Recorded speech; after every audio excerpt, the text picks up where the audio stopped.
Hello everyone, welcome back on your English YouTube channel Mast English Classes. I am Rakesh, your English motivator and trainer. Friends, आज की चर्चा आपके साथ एक बेहतरीन अंदाज में और एक बेहतरीन टॉपिक पे होने वाली है, जो क्या है? Use of as and like. As का उपयोग आप कहाँ करते हैं, लाइक का उपयोग कहाँ करते हैं, एज का अर्थ क्या होता है, लाइक का अर्थ क्या होता है. यदि आप समझेंगे एज और लाइक को तो आप पाएंगे कि आपको पता है. यदि आप जानते हैं लाइक, तो आपने ये सिंपल वे में सीखा है. लाइक क्या है? लाइक एक वर्ब है. सबसे पहले जैसे आप बोलते हैं आई लाइक दिस पेन, मैं इस कलम को पसंद करता हूं, तो ये यहां लाइक क्या है? लाइक एक वर्ब है. ये आई थिंक सबों को पता होगा कि आप वर्ब किस प्रकार यूज करते हैं लाइक को. यदि लाइक को आप वर्ब के रूप में यूज करते हैं तो वो किस प्रकार यूज होती है. लेकिन यहां के कहानी में आप जानने वाले हैं, आज से आपको देने वाली है कि एज और लाइक किस प्रकार आपके लिए काम करती है. एज ए कंजंक्शन और क्या? As a preposition. कैसे आप उपयोग करते हैं प्रीपोजिशन का और कैसे उपयोग करते हैं आप कंजंक्शन का. एज बनता है प्रीपोजिशन, या लाइक बनता है, या लाइक बनता है, या एज बनता है. तो आज की कहानी आपकी इस वे में होने वाली है. तो चलिए चलते हैं अपने सेशन की ओर. सबसे पहले यदि आप समझेंगे एज को, एज और लाइक का मतलब होता है के समान. आपने ये सीखा है कि एज और लाइक का अर्थ होता है पसंद करना, लेकिन एज और लाइक का अर्थ के समान भी होता है. और ये किस प्रकार वे करती है, इसका अर्थ क्या होता है, इसकी बातें करते हैं. यदि आप एज का प्रयोग करते हैं, यदि आप एज का प्रयोग करते हैं तो ये क्या होता है? ये होता है कंजंक्शन. मतलब आपको पता है कंजंक्शन क्या है. कंजंक्शन का अर्थ होता है एक दूसरे को जिस वर्ड के द्वारा जोड़ा जाए उसे क्या कहते हैं? उसे कहते हैं कंजंक्शन. और आपको पता है, आपने ये सीख लिया है कि कंजंक्शन क्या होता है. कंजंक्शन सेम टू सेम चीजों को जोड़ती है. तो यदि आप कंजंक्शन की बातें करते हैं तो कंजंक्शन यदि सेम से सेम चीजों को जोड़ती है तो किस प्रकार होती है, उसका मतलब, उसकी मीनिंग किस प्रकार के समान आती है, इसकी चर्चा करते हैं. इसके लिए मैं एक सेंटेंस लेता हूं. मैंने लिखा ही इज स्पीकिंग, वह बोल रहा है, एज यू स्पीक, जैसे आप बोलते हो, या वह बोल रहा है आपके समान. जिस प्रकार आप बोलते हो उसी प्रकार वह भी बोलता है. इसका क्या अर्थ है? इसका अर्थ है कि यदि आपने देखा एज को, तो आपने एज क्या लिया? आपने लिया he is speaking as you speak. He is speaking, वह बोलता है, एज यू स्पीक, जैसे या जिस प्रकार आप बोलते हो उसी प्रकार वह भी बोलता है. इसका अर्थ क्या है कि सर ये एक सेंटेंस है और इसके बाद आने वाला फिर ये क्या है? सेंटेंस है. और दोनों सेंटेंस को एज क्या कर रही है? जोड़ने की कोशिश कर रही है. जो क्या दिखा रही है? जो दिखा रही इक्वलिटी की. जैसे आप बोलते हो वैसे, जैसे वह बोलता है वैसे आप भी बोलते हो. इसका अर्थ क्या है कि वह बोल रहा है इस प्रकार जैसे आप बोलते हो. तो यहां आपने एज को क्या देखा? आपने यहां एज को कंजंक्शन के रूप में देखा, जो दो क्लाउज को, दो सेंटेंस को जोड़ने की कोशिश कर रही है. यदि मैं यहां लिखूं यू आर स्पीकिंग, आप बोल रहे हैं, एज आई स्पीक, जैसे मैं बोलता हूं. तो यदि मैंने लिखा you are speaking as I speak, इसका अर्थ क्या है कि इसका अर्थ है कि ये भी एक क्लाउज है, ये भी एक क्लाउज है, सेंटेंस ये भी, सेंटेंस ये भी. एज क्या काम कर रही है? कंजंक्शन का. और यदि मैं यही लिख दूं एज केवल आई, या मैं लिख दूं एज मी, तो होता क्या है कि यदि आपने एज के बाद केवल आई डाला तो अब ये कंजंक्शन नहीं बन रहा। आपने यदि एज के बाद डाला मी, यू आर स्पीकिंग एज मी, तो आपने क्या किया, आपने एज को दिखा दिया एज ए प्रीपोजिशन, लेकिन एज प्रीपोजिशन नहीं होता। इसलिए आप कभी भी यहां ना डाल सकते हैं केवल आई ना में। क्या चाहिए आपको, एक कंप्लीट क्लाउज चाहिए, कंप्लीट सेंटेंस चाहिए, जिस प्रकार आपकी पहली क्लाउज है। तब क्या हो सकता है, तब आपका एज काम करेगा कैसे, एज ए कंजंक्शन, और ये क्या बनेगा, कंजंक्शन बनेगा, और ये दो सब्जेक्ट को दो सेंटेंस को जोड़ेगा। और इसकी मीनिंग क्या होगी, के समान या के जैसे।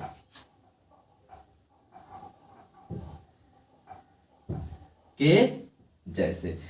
तो यदि एज काम करेगा कंजंक्शन तो क्या होगा, इसके आगे कोई स्टेटमेंट होगा, इसके बाद एज होगा, इसके बाद सब्जेक्ट प्लस वर्ब ऑब्जेक्ट या अदर वर्ड बनेगा। इस कंडीशन में यहां एज आपका काम करेगा कंजंक्शन जैसा। इसका मीनिंग क्या होगा, इसका मीनिंग होगा के समान या के जैसा। यू आर स्पीकिंग, तुम बोल रहे हो, एज आई स्पीक, जैसे मैं बोलता हूं, या मेरे समान तुम बोल रहे हो, जैसे मैं बोलता हूं वैसे तुम बोल रहे हो। इसका मीनिंग ये हुआ। तो अब आपने देखा एज किस प्रकार काम करती है आपके लिए, कंजंक्शन का। अब बातें करते हैं लाइक का। तो कभी भी यदि आप एज का प्रयोग करें तो आप हमेशा इस स्ट्रक्चर को याद रखें कि एज के बाद आने वाला कोई सब्जेक्ट ऑब्जेक्ट नहीं होगा, एज के बाद आने वाला एक कंप्लीट क्लाउज होगा, जो क्या होता है, जो एक सेंटेंस होता है, और एज से पहले आपका एक सेंटेंस रहेगा। इस वे में एज से काम करेगा, एज आपका काम करेगा एक कंजंक्शन का। और इसकी मीनिंग क्या होगी, इसे भी आपने देखा। अब चलिए बातें करते हैं लाइक की।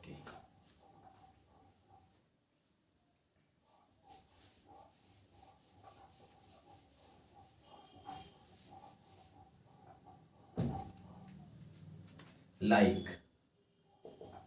यदि आप लाइक को देखेंगे तो आप पाएंगे लाइक क्या है, लाइक एक वर्ब भी होता है और एक प्रीपोजिशन भी होता है, जिससे आप रिलेटिंग वर्ड भी कहते हैं।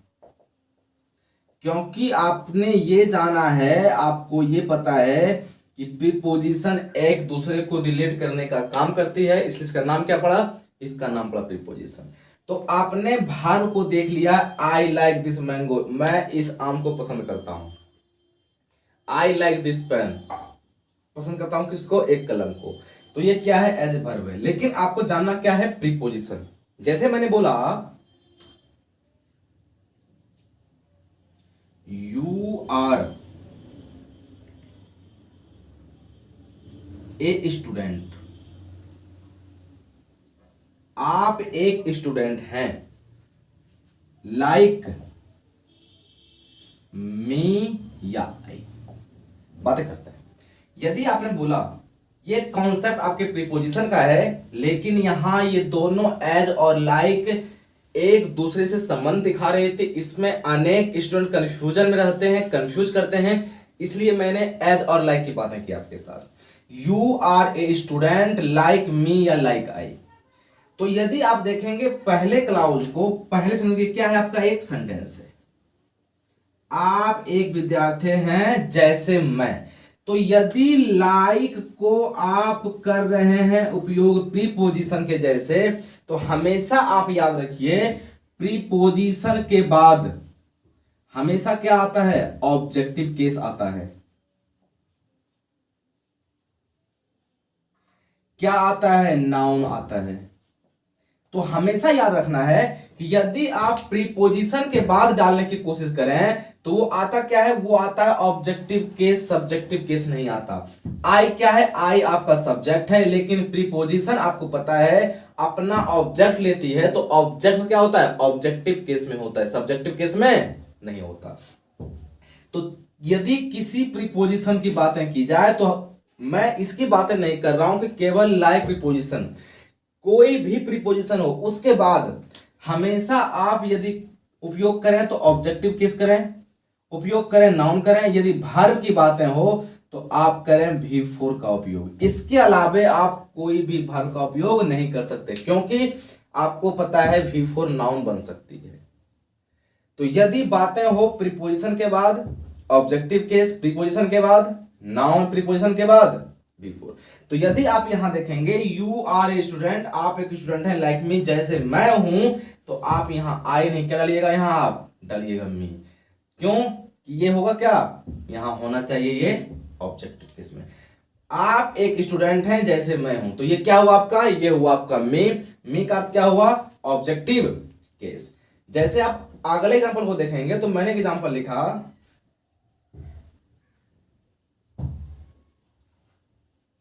You are doing this work,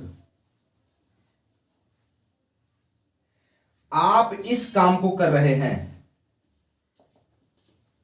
like he या हिम। तो फिर से आप यहां क्या देखेंगे कि यदि आप देखते हैं you are doing this work like he या हिम, तो फिर से यहां क्या है, फिर से यहां लाइक आपका क्या है, प्रीपोजिशन। क्या चाहिए इसके बाद, आपको चाहिए ऑब्जेक्टिव केस। आपने क्या डाला यहां, हिम, क्योंकि आपको पता है ही क्या है, सब्जेक्टिव केस, और ही का क्या होता है, हिम, ऑब्जेक्टिव केस। हिज क्या होता है, पोसेसिव केस। तो आपने क्या डाला यहां, हिम, यहां ही हो नहीं सकता। तो आपने क्या देखा कि यदि प्रीपोजिशन की बातें हो तो आप प्रीपोजिशन के बाद हमेशा ऑब्जेक्टिव केस,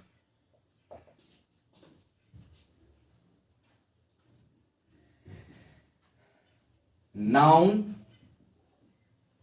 और V4 का उपयोग कर सकते हैं। ये क्या है, ये आपका बना डायग्राम प्रीपोजिशंस का। तो फ्रेंड्स आपने यहां तक देखा कि एज और लाइक में क्या डिफरेंट है, उसकी मीनिंग एक जैसी होती है, बट आप उसका उपयोग कैसे करते हैं। एज कैसे काम करती है कंजंक्शन का, और कैसे काम करती है लाइक प्रीपोजिशन का। तो आपने यहां तक देखा, यहां तक समझा। मुझे उम्मीद है कि आपको यहां तक की सेशन पसंद आई हो। यदि आपको यहां तक की सेशन पसंद आती है तो आप अपने इस सेशन को औरों तक शेयर करें, ताकि आपके अलावे इस जानकारी औरों को भी हो सके और प्रत्येक स्टूडेंट इस सेशन के माध्यम से इसका लाभ उठा सके।